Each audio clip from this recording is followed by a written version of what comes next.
لکم تمہارے لیے، دینکم تمہارا دین، ولیہ اور میرے لیے، دینی میرا دین.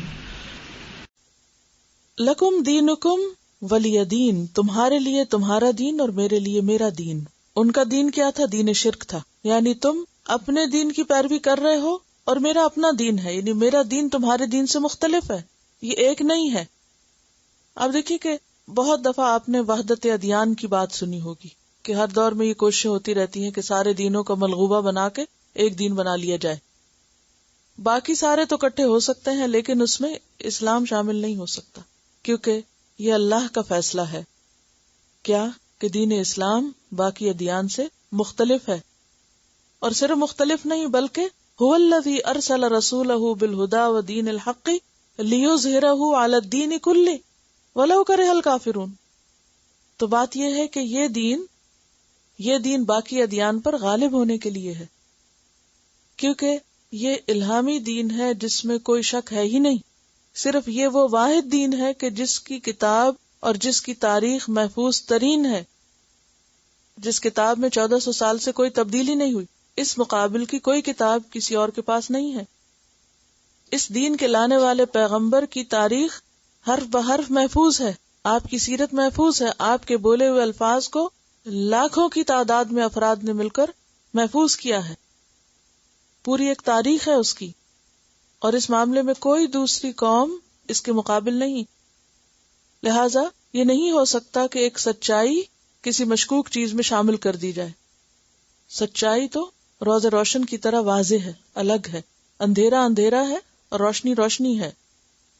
سورۃ الزمر میں آتا ہے قل افغیر اللہ تأمرونی اعبد ایھا الجاہلون، کہہ دیجئے کہ کیا اللہ کے سوا کسی اور کی میں عبادت کروں، اس کا تم مجھے حکم دیتے ہو اے جاہلو. یہ تو ہو ہی نہیں سکتا کہ جو شخص ایک اللہ کو ماننے والا ہو پھر وہ ایک اللہ کے ساتھ کسی اور کو بھی شریک کر لے. اور دین کا ایک مطلب جزا بھی ہے، یعنی تم جو کچھ کر رہے ہو تم اپنی جزا پاؤ گے، اور جو کچھ میں کر رہا ہوں اس کی جزا مجھے ملے گی. لہذا تم اپنے طریقے پر ہو، میں اپنے طریقے پر ہوں، ہر ایک اپنے اعمال کا خود ذمہ دار ہے. سورۃ یونس میں بھی آتا ہے وَإِن كَذَّبُوكَ فَقُل لِّي عَمَلِي وَلَكُمْ عَمَلُكُمْ أَنْتُمْ بَرِيئُونَ مِمَّا أَعْمَلُ وَأَنَا بَرِيءٌ مِّمَّا تَعْمَلُونَ. کیا معنی اس کا کہ اگر وہ تجھ کو جھٹلاتے ہیں تو آپ کہہ دیجئے کہ میرے لیے تو میرا عمل ہے اور تمہارے لیے تمہارا عمل. تم اس سے بری ہو جو میں کر رہا ہوں اور میں اس سے بری ہوں جو تم کر رہے ہو.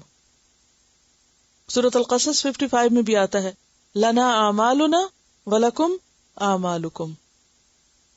جب 13 سال تکلیفیں اٹھا کر یک طرفہ پیغام پوری طرح پہنچا دیا تھا اور اس کے بعد کہا ہم نے پیغام پہنچا دیا، اب جو تمہیں کرنا ہے کرو. پیغام پہنچائے بغیر ایسی برات کسی سے نہیں کر سکتے جب تک میسج کنوے نہ کر دیا جائے. کسی کو اس کے عمل کے لیے اسی وقت چھوڑیں گے نا کہ جب آپ نے اس کو اچھے برے کا سارا فرق بتا دیا. یہ بالکل ایسے ہی ہے جیسے آپ اپنے بچے کو سب کچھ سمجھانے کے بعد آخر میں کیا کہتے ہیں جب وہ بالکل نہ مانے، اب جو تمہارا دل چاہے کرو، میں نے تم کو بتا دیا.